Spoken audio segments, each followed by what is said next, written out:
level of organization is very important. It is also known as rosette structure formation. First level is going to be nucleosome. Second level is going to be known as 30 nm fiber formation. This 7 to 10 nm.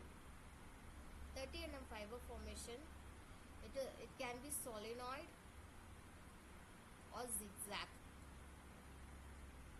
Solenoid itself a single array or double array. Like that, the third level of organization known as rosette. It is going to be very important to fit into a few 5 μm diameter of nucleus. From the 30 nm, it is going to form a 80 nm fiber. A rosette structure is going to form a 80 nm fiber. It is going to make a solenoid model or zigzag model of organization is going to form a looped domains. That means a solenoid in the helix are going to form a looped domains. These looped domains are further organized into a rosettes. That means the solenoid is organized to loop. These loops are further organized to rosette. Therefore, a looping of second level of organization of about 6 loops. 6 loops can form a one rosette. Therefore, there is a protein clamp. This protein clamp makes it into a loops. As we said that in the second level of organization there is H1 protein which makes it to titan. Like that, a protein clamps makes it into a loop. A 30 nm fiber is converted into 80 nm fiber by these protein clamps.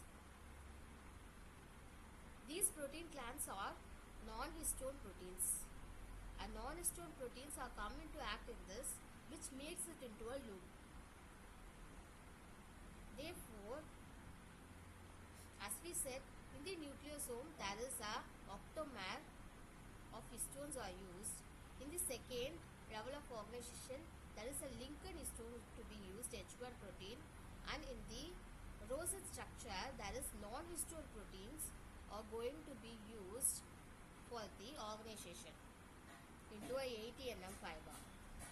So, a single loop consists of 80 to 90 kilo base pairs of DNA.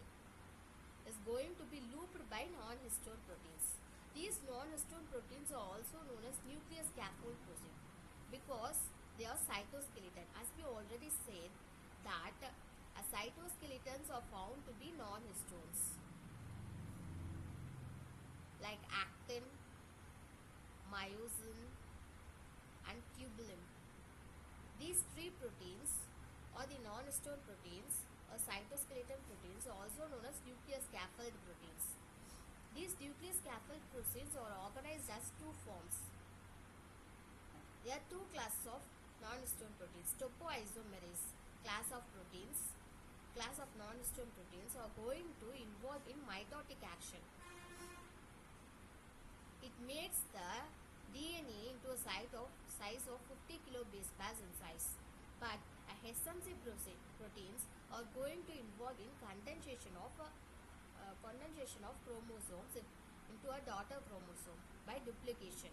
Therefore, these 2 classes of proteins are involved in both mitosis to make a daughter chromosome during the cell division, and it also involved in organization of a gene to a 80 nm fiber because these organization made into a loops.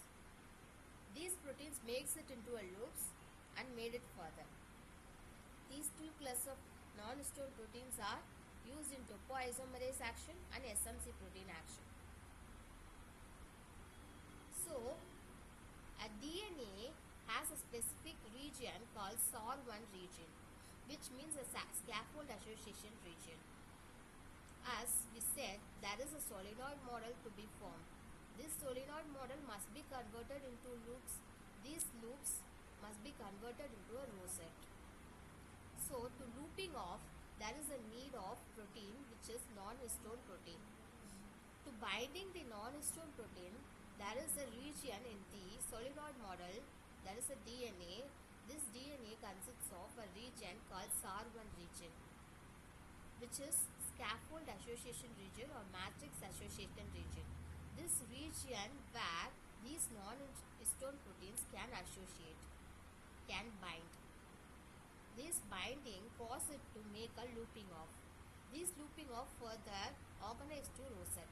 Therefore, a 6 loops can form a 50 kilo base pairs as one rosette. So, as we said that there is a nucleosome, a 6 nucleosome can form a one solenoid or zigzag, second level of organization. So, a 6 nucleosome can form a solenoid or zigzag. A solenoid or zigzag which is converted into loops by non-histone proteins by SAR1 association region by non-histone proteins. These loops of about 6 loops can be associated to form a rosette. It is a third level of organization. The second level of organization. So here we can see that this is the one loop. This one loop consists of many solenoids. The solenoid model is going to consist of about 6 nucleosomes. This solenoid is going to coiled off like this, which consists of many solenoids. One coil consists of many solenoids, which is about 50 base pairs. This solenoid is converted into rosette. 6 coils like this loop. One loop consists of many solenoids. This loop of about 6 loops can make a one rosette. So this is going to be a third level of organization. So this looping of solenoid can be made by non-histone proteins. These looped non-histone proteins make this loop of solenoid. This loops makes the rosette of about 6 loops. Next we are going to see about fourth level of organization, which is known as coiled coils. As we said that first level is going to be nucleosome formation. Second level is going to be solenoid model or zigzag model. Third level is going to be known as rosette. And fourth level of organization is known as coiled coils, which consists of 30 rosettes. One rosette consists of 6 loops. Like this rosette of about 30 rosettes can form a one coiled coils. These coiled coils can form a chromatin, which is going to be a fifth level of organization.